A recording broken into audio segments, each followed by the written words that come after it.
अस्सलाम वालेकुम फ्रेंड्स, नई वीडियो में खुशामदीद। आप देख रहे हैं यूट्यूब चैनल पे नासिर खान का यूट्यूब चैनल। आज का टॉपिक मेरे अपने दोस्तों, कलीग्स, मेरे अपने डॉक्टर्स के ऊपर है कि पाकिस्तान में रहते हुए हम लोग जो डॉक्टर्स हैं किस तरह काम करते हैं और फिर भी गालियाँ सुनते हैं, उन्हें बद्दुआएं भी दी जाती हैं और वो कोशिश अपनी पूरी करते हैं हर तरह से, लेकिन कुछ उनकी भी मजबूरियाँ होती हैं जिसकी वजह से वो उस तरह से आगे नहीं बढ़ पाते और ज़िंदगी में बहुत लंबा सफ़र करना पड़ता है उनको। इनफैक्ट सफ़र वो करते हैं बहुत ज़्यादा और बहुत ज़्यादा तकलीफ़ें भी उठानी पड़ती हैं। ज़िंदगी के साल वैसे ही ज़ाया हो जाते हैं और बाद में पता चलता है कि हाथ में इतनी ज़्यादा चीज़ें नहीं हैं। फिर अल्लाह ताला का शुक्रिया अदा करने के अलावा कुछ नहीं होता। लेकिन ये एक किस्म के डॉक्टर्स हैं, हर डॉक्टर की बात नहीं कर रहा हूँ, एक बहुत छोटा सा तबका है जो बहुत खुशहाल हैं, बहुत आगे जाते हैं, तरक्की करते हैं, मेहनत है उनके, मेहनत का फल उनको ज़रूर मिलता है। ऐसा नहीं है कि हर डॉक्टर मेहनत नहीं करता। ऑफ कोर्स वो इतनी मेहनत करके डॉक्टर बनता है, वो प्राइवेट कॉलेज से हो, पब्लिक कॉलेज से हो, फ़ॉरेन से हो, कहीं से भी हो, उसका मकसद इंसानियत की, इन मरीज़ों की खिदमत करना होता है और उस मकसद में वो कोशिश हमेशा करते हैं कि आगे से आगे जाएं और वो करते भी हैं। ठीक है, लेकिन एक प्रॉब्लम आ जाती है बीच में, क्योंकि हमारा सिस्टम ऐसा है पाकिस्तान का पढ़ाई का कि हम अपने उस पढ़ाई के सिस्टम से निकल ही नहीं पाते हैं। बचपन से ही हमें नंबरों के पीछे लगा दिया जाता है। उससे होता क्या है कि रटे की आदत पड़ जाती है और वही रटे की आदत आगे ज़िंदगी में चल के हमारी रगों में धंस जाती है। ठीक है, स्पेशली डॉक्टर्स अगर आप सुन रहे हो तो प्लीज़ कंटिन्यू करना, क्योंकि इसके बाद उम्मीद करता हूँ कि आपकी वे ऑफ थिंकिंग चेंज हो जाएगी। हम लोग सुबह शाम जो भी हमारे पास एज ए प्रैक्टिशनर, जब भी मैं पाकिस्तान में था, हमारे पास जो भी मेडिकल रैप आता था वो हमें बता देते थे और ज़्यादातर कोशिश यही होती थी, अच्छा उसने रिसर्च की हुई है तो मैं इट्स ओके, वो कुछ गिफ्ट्स वगैरह दे देते तो हम लोग नमक का हक अदा करने की कोशिश करते हैं। लेकिन ये तरीका गलत है। प्लीज़ डॉक्टर्स जो कुछ भी करें, आपके पास दिन में लेट्स से कि आपके पास 10 पेशेंट हैं या 100 पेशेंट हैं, अगर आप पब्लिक हॉस्पिटल में बैठे हैं, गवर्नमेंट हॉस्पिटल में बैठे हुए हैं, आपके पास 50 पेशेंट्स आते हैं, उनमें से कुछ ऐसे पेशेंट्स होते हैं जो रूटीन में आ रहे होते हैं और आप उनको पहचान भी लेते हैं। मैं आपको एक तरीका बता रहा हूँ कि आपने अपनी पर्सनल डेवलपमेंट कैसे करनी है। ठीक है, एक तो रूटीन है, ट्रेनिंग्स वगैरह चलती रहती हैं, वो कोई मसला नहीं है। लेकिन कभी कभी ऐसा भी होता है कि आप बड़े अस्पतालों में आपके जो डॉक्टर्स हैं उनकी वसासत से आ जाते हैं, लोग खाते पीते होते हैं, तो आपने एक केस लेना है, उसको आपने करना है फॉलो अप। कोई भी केस लें, आपको वो कॉम्प्लेक्स इशू है, आपके पास नहीं आ रहा, एक दफ़ा आता है, एक दफ़ा नहीं आता है, तो क्या होता है, आपकी जो उस पेशेंट के ऊपर ग्रिप होती है वो बढ़ना शुरू हो जाती है। आप उनसे टेस्ट करवाएं डायग्नोसिस के लिए, ना कि ख़र्चा बढ़ाने के लिए, क्योंकि हर पेशेंट्स को टेस्ट की ज़रूरत नहीं होती। और फिर जब आपने टेस्ट करवा लिया, वो आपके पास रिज़ल्ट्स लेके आता है, ठीक है, तो आप उन रिज़ल्ट्स का रिकॉर्ड रखें। आपने अब सिंपल MBBS हो, आपने स्पेशलाइजेशन की हुई है, आप स्पेशलाइजेशन फेलोशिप कर रहे हो या जो भी हो, आप उसका बाकायदा रिकॉर्ड रखें। आप ज़ाती तौर पे आपको डेवलपमेंट का तरीका बता रहा हूँ कि आप आगे ज़िंदगी में कैसे डेवलप कर सकते हैं, और यही जो तरीक़ाकार है, बुनियाद यहीं से शुरू होती है। क्योंकि आप कभी कोई ज़िंदगी में एक पौधा लगाना चाहते हैं, उसका फल खाने का सोचते हैं, आम खाना चाहते हैं, और आप चाहते हैं कि अपनी पौधा हो, तो उसके लिए आपको आज लगाना पड़ेगा, तो हो सकता है 5 साल बाद आपको उसका फल मिल जाए। लेकिन आपने वो पेशेंट ले लिया, क्योंकि पाकिस्तान में जो हॉस्पिटल्स हैं, प्राइवेट हॉस्पिटल्स हैं, उनके पास रिकॉर्ड कीपिंग होती है, लेकिन पब्लिक हॉस्पिटल्स में नहीं होती।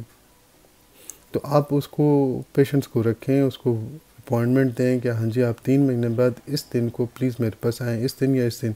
उसको ईज़ी लाइट ना लें कि हाँ जी आप मेरे पास आ जाना भाई, ठीक है मेरे पास और भी काम है। नहीं, आप उसको फ़िक्स करें कि आपने मंडे को आना है, 3 महीने बाद, 12 हफ्ते बाद मुझे चेक करवाना है, मैं आपकी दवाइयाँ चेक करूँगा और पेशेंट चेक करूँगा, और उसको थोड़ा सा एक्स्ट्रा प्रोटोकॉल, एक्स्ट्रा केयर देने की कोशिश करें, तरखाई नहीं।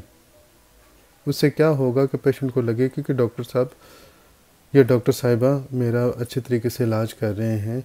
और अगर उसको फ्री हैंड दें कि अगर आपको कोई भी मसला होता है 1 महीने बाद, आपको फ़ील करता है बच्चा ठीक नहीं हो रहा, बड़ा बुज़ुर्ग ठीक नहीं हो रहे, तो प्लीज़ मुझे बता दें या मेरे पास आ जाएं, फ़ोन करके बता दें या आप उनको फ़ोन कर लें। तो उससे आपके जो कनेक्शन है उससे बॉन्डिंग इंक्रीज़ होगी।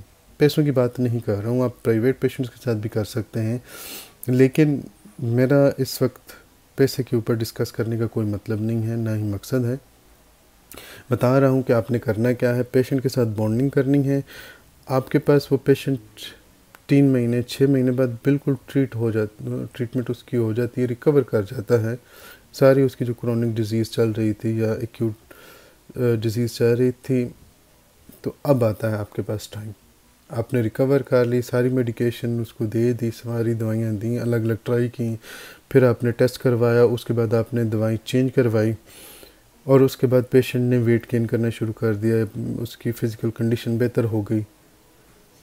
तो मीनवाइल आपने एक पूरा 3 से 6 महीने में जो पेशेंट को फॉलो अप किया, आपने वो सारा जो उसका रिकॉर्ड है अपने पास महफूज रखा हुआ है।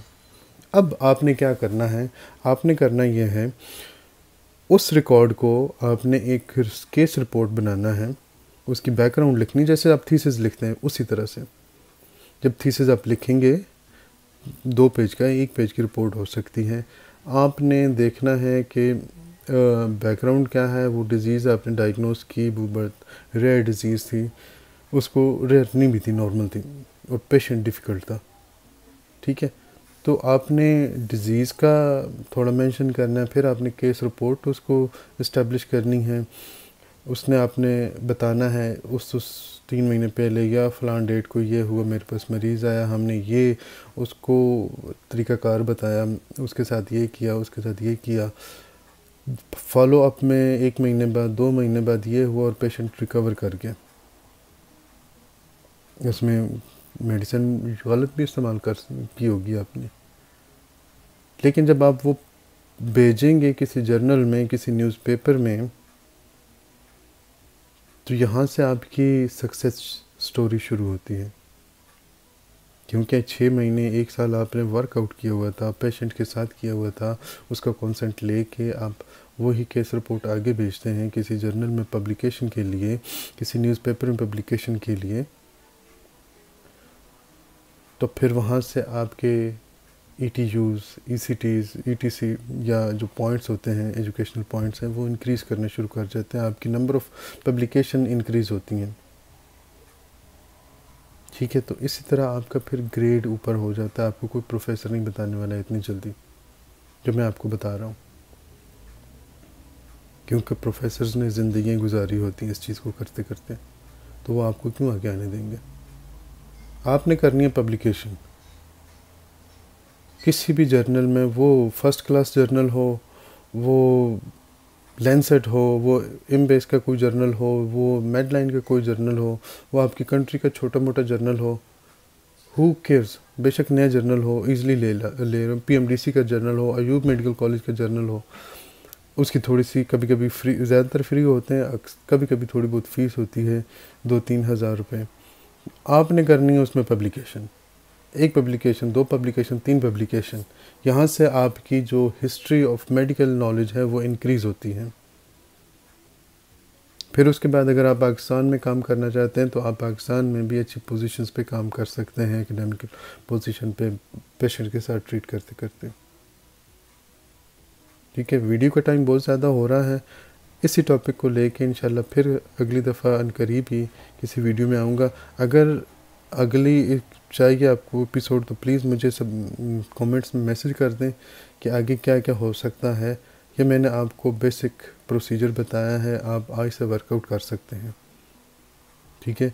आपको ये भी कहूँगा कि चैनल को भी सब्सक्राइब करें और अपने फ्रेंड्स को, अगर आप चाहते हैं इज्तिमाई तौर पे आगे बढ़ना, एक दूसरे को आगे लेके जाना, ठीक है, तो वीडियो को शेयर करें फ्रेंड्स के साथ। किसी न किसी को ज़रूर आइडिया आएगा और वो ज़िंदगी में कुछ करने वाला होगा और उससे हम लोगों का नाम बेहतर होगा कि पाकिस्तानी डॉक्टर्स आर समथिंग, ठीक है, उससे पाकिस्तान का नाम इम्प्रूव होगा। नेक्स्ट वीडियो तक के लिए इजाज़त दें। अल्लाह हाफ़िज़। पाकिस्तान जिंदाबाद।